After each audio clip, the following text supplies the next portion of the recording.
त्रेता युग में महादेव की सहायता करने के लिए स्वयं नारायण लेने वाले हैं प्रभु श्री राम का अवतार। प्रभु श्री राम महादेव के अवतार के साथ मिलकर अधर्म का विनाश करेंगे। अब महादेव का अवतार कौन सा है हम सभी जानते हैं, हनुमान जी का अवतार। लेकिन इस कहानी के पहले नारायण एक और अवतार लेने वाले हैं जिससे कि वो महादेव की सहायता कर सकें, क्योंकि प्रभु श्री राम का जन्म तो त्रेता युग के अंत में होने वाला है और प्रभु श्री राम के जन्म के बाद उनका कार्यकाल चलेगा और उनके कार्यकाल के बाद त्रेता युग का भी अंत हो जाएगा। लेकिन हाल फिलहाल में तो त्रेता युग की शुरुआत हुई है। तो आखिर नारायण किस तरीके से महादेव की सहायता करने वाले हैं, ये सारी चीजें हम जानेंगे आज की इस वीडियो में। साथ ही शिव शक्ति के एपिसोड के रिकैप को अच्छे और सरल भाषा में समझने के लिए हमारे चैनल को सब्सक्राइब जरूर करें। तो बिना किसी टाइम गवाए चलिए वीडियो को शुरू करते हैं। तो मशान की होली खेलने के बाद महादेव धीरे धीरे करके कदम उठाते जा रहे हैं स्वार्थ का अंत करने के लिए। महादेव ये पूरी कोशिश कर रहे हैं कि इस धरती पे रहने वाले हर प्राणी के अंदर, हर शिव भक्त के अंदर शिवत्व बना रहे, क्योंकि शिवत्व ही है स्वार्थ की गांठ। लेकिन इस कार्य के लिए महादेव को एक बहुत बड़ा त्याग देना होगा। जी हाँ, महादेव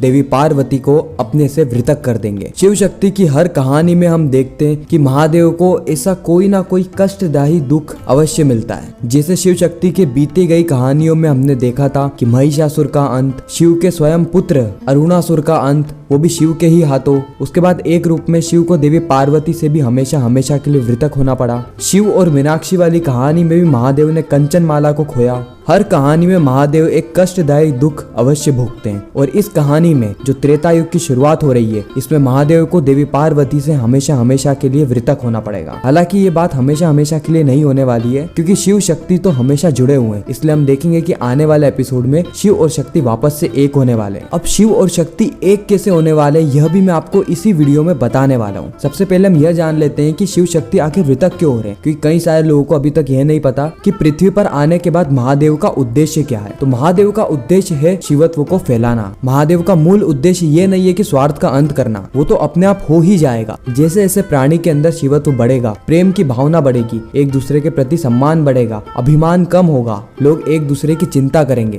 तो अपने आप ही उनके अंदर से स्वार्थ का विनाश हो जाएगा। स्वार्थ नाम के असुर का विनाश करना तो लगभग असंभव है। अब ऐसा क्यों है यह तो खैर मुझे भी समझ में नहीं आया, क्योंकि स्वार्थ ने ना तो अमृतत्व ले रखा है, लेकिन फिर भी महादेव ने ऐसा कहा है कि महादेव का त्रिशूल और नारायण का सुदर्शन चक्र भी स्वार्थ का अंत नहीं कर सकता। शायद ऐसा इसीलिए क्योंकि स्वार्थ नाम का कोई भी असुर था ही नहीं। अगर आप पुराणों को पढ़ोगे तो आपको पता चलेगा कि स्वार्थ नाम का तो कोई असुर कभी हुआ ही नहीं, बल्कि स्वार्थ तो एक असुरी प्रवृत्ति है, यानी एक असुरी सोच। शायद इसीलिए स्वार्थ का कभी अंत नहीं हो सकता, ना ही सुदर्शन से और ना ही महादेव के त्रिशूल से, क्योंकि सोच का अंत तो संभव ही नहीं है। वास्तविक दुनिया में स्वार्थ एक असुरी सोच है जो कि धीरे धीरे करके लोगों में फैलती जा रही। त्रेता युग में इसकी शुरुआत हुई, उसके बाद द्वापर युग में ये बढ़ी और अब कलयुग में ये 75% हो गई है। यानी जो धर्म है वो सिमट के सिर्फ और सिर्फ 25% ही बचा हुआ है, और यह फैक्ट है। तो क्या हमें शो में गलत दिखाया जा रहा है? बिल्कुल भी नहीं। इस शो का मकसद जो घटनाएं हुई है उसको सीधे तौर पे दिखाना नहीं है, बल्कि जो घटनाएं हुई है उसको हम लोगों को आकर्षित तौर पे दिखाना है, यानी हम उन घटनाओं को सिर्फ और सिर्फ समझ जाएं। जैसे स्वार्थ को दिखाना एक असुर के रूप में लोगों को ज्यादा प्रभावी लगेगा, लोगों को ज्यादा अच्छे ढंग से समझ में आएगा। अगर स्वार्थ को एक विचार के रूप में दिखाते तो सबसे पहले तो दिखाना ही संभव नहीं होता, क्योंकि विचार कभी भी देखी नहीं जा सकता। तो मेकर्स के लिए भी यह एक असंभव कार्य होता, इसीलिए एक असुर की प्रवृत्ति में हमें स्वार्थ को बताया गया है। और रही बात स्वार्थ के अंत की, तो स्वार्थ का अंत होगा सिर्फ और सिर्फ प्रेम से, यानी शिवत्व से, और यही महादेव का उद्देश्य है। और महादेव को अपना उद्देश्य पूर्ण करने के लिए एकांत में जाना होगा, यानी देवी पार्वती से वृतक होना होगा। हालांकि हमेशा हमेशा के लिए वृतक नहीं होंगे, क्योंकि शिव शक्ति एक थे, एक है और एक ही रहेंगे। बस कुछ पल के लिए शिव और शक्तियों को वृतक होना पड़ेगा, जिससे कि महादेव अलग अलग ज्योतिर्लिंगों की स्थापना करेंगे। हर ज्योतिर्लिंग के बारे में मैंने एक डिटेल वीडियो बना रखी है, यानी एक वीडियो के अंदर मैंने हर ज्योतिर्लिंग के बारे में समझाया है कि किस तरीके से उसकी कहानी हमें शिव शक्ति के अंदर देखने को मिलने वाली है। तो अगर आपने वह वीडियो नहीं देखी तो हमारे चैनल पे जाके आप वह वीडियो देख सकते। शिव शक्ति की आने वाली कहानी में हम देखेंगे कि महादेव सबसे पहले सोमनाथ ज्योतिर्लिंग की स्थापना करेंगे। यह वो पहला पड़ाव होगा जिससे कि स्वार्थ 10% खत्म हो जाएगा। हर इंसान के अंदर, हर प्राणी के अंदर जो भी सोमनाथ ज्योतिर्लिंग जाएगा, महादेव की आराधना करेगा, महादेव की पूजा करेगा, प्रेम की विद्या लेगा, शिवत्व का ज्ञान लेगा,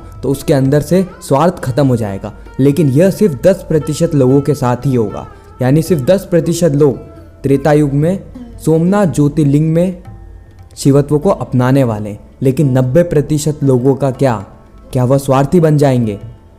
तो इसका जवाब है नहीं। महादेव और भी ज्योतिर्लिंगों की स्थापना करेंगे अलग अलग स्थानों पे, जिससे कि जहाँ पर भी लोग रह रहे हैं वह ज्योतिर्लिंग के पास जाएं और शिवत्व के ज्ञान को अपनाएं। लेकिन इसके बावजूद पूरे त्रेता युग में सिर्फ 75% लोग ही स्वार्थहीन हो पाएंगे। बाकी 25% लोग किसी भी ज्योतिर्लिंग के पास नहीं जाने वाले और ना ही शिवत्व को अपनाने वाले, जिसके कारण उनके अंदर स्वार्थ की प्रवृत्ति रहेगी। और द्वापर युग में यह संख्या बढ़ के 50% होने वाली है, यानी 50% लोग द्वापर युग में किसी भी ज्योतिर्लिंग के पास नहीं जाएंगे, जिससे कि उनके अंदर शिवत्व की भावना नहीं आ पाएगी और वो स्वार्थ को अपना लेंगे, जिससे कि द्वापर युग त्रेता युग से भी ज्यादा खतरनाक हो जाता है जीने के लिए। हमने देखा कि द्वापर युग में महाभारत भी होती है। महाभारत काय के लिए होती है? स्वार्थ के कारण होती है, क्योंकि कौरवों के अंदर स्वार्थ आ गया था और अपने स्वार्थ के ही चलते उन्होंने अपना विनाश करवा लिया। और विनाश किसने किया? स्वयं नारायण के अवतार भगवान श्री कृष्ण ने। तो स्वार्थ का अंत करने के लिए महादेव और नारायण दोनों ही अपने अलग अलग रूपों में आएंगे, अलग अलग अवतारों में आएंगे। यहाँ तक कि महाभारत के अंदर भी शिव का एक अवतार मौजूद था, जो कि थे हनुमान जी, जो कि श्री कृष्ण और अर्जुन के रथ के ऊपर सवार थे। और कलयुग में तो सिर्फ 25% लोग ही ज्योतिर्लिंगों के पास जाएंगे और शिवत्व के ज्ञान को अपनाएंगे। और इस कलयुग में हम लोग रह रहे हैं। अगर आप 10 लोगों को पकड़ोगे तो उन 10 में से सिर्फ 2 ही ऐसे लोग होंगे जो कि किसी न किसी ज्योतिर्लिंग पे गए हैं और उन्होंने अपने अंदर के स्वार्थ को त्याग दिया। नहीं तो 8 लोग आपको ऐसे मिल जाएंगे जिन्होंने ना तो शिवत्व को अपनाया है, ना ही वो ज्योतिर्लिंग के पास गए हैं, ना ही उन्होंने प्रेम का ज्ञान लिया है, और सिर्फ उनके अंदर स्वार्थ भरा हुआ है। और कलयुग में 75% लोग स्वार्थ को अपना लेंगे, जिसके कारण हमने देखा कि कलयुग में कितने ज्यादा अपराध होते हैं। सिर्फ अपने स्वार्थ के लिए लोग एक दूसरे की हत्या तक कर देते हैं। लेकिन इसका भी तोड़ आएगा। महादेव के अवतार और नारायण के अवतार इस धरती पर आने वाले हैं कलयुग में भी। नारायण के अवतार का नाम तो मुझे ज्ञात है, लेकिन महादेव के अवतार का नाम मुझे ज्ञात नहीं है। नारायण के अवतार का नाम है कल्कि, जो कि कलयुग में आके अधर्म का विनाश करेंगे। शिव शक्ति के अंदर हमें पूरे 12 ज्योतिर्लिंगों की कहानी बताई जाएगी, जो कि हो सकता है 3 से 4 महीने चले या उससे भी लंबी। मैं चाहता हूँ कि ये कहानी जल्द से जल्द खत्म हो जाए अच्छे नोट के साथ, और इसके बाद नई कहानी शुरू हो और धीरे धीरे करके हम महाभारत वाले युग में आए, क्योंकि महाभारत में हमें मिला था गीता का ज्ञान, और मैं ये चाहता हूँ कि सभी लोगों को गीता का ज्ञान वापस से मिले, यहाँ तक कि मुझे भी। बाकी आपको क्या लगता है कमेंट सेक्शन में जरूर बताना। यही कहानी हमें शिव शक्ति के आने वाले एपिसोड्स में देखने को मिलने वाली है। आप कितना ज्यादा एक्साइटेड है शिव शक्ति के आने वाले एपिसोड्स को लेकर, कमेंट सेक्शन में जरूर बताना। ऐसे ही शिव शक्ति के रेगुलर एपिसोड के रिकैप और अपकमिंग स्टोरी टेलीविजन से भी पहले जानने के लिए हमारे चैनल को सब्सक्राइब जरूर करें। और ना सिर्फ शिव शक्ति, अगर आप कोई से भी शोज के रिकैप देखना चाहते हैं तो कमेंट में अपने डिमांड जरूर कीजिए। हर एक शो के रिकैप्स आपको टेलीविजन से पहले देखने को मिल जाएंगे, वो भी स्पष्ट और सुंदर भाषा में। मैं मिलता हूँ आप सभी से किसी नेक्स्ट इंटरेस्टिंग वीडियो में। जब तक के लिए गुड बाय एंड हर हर महादेव।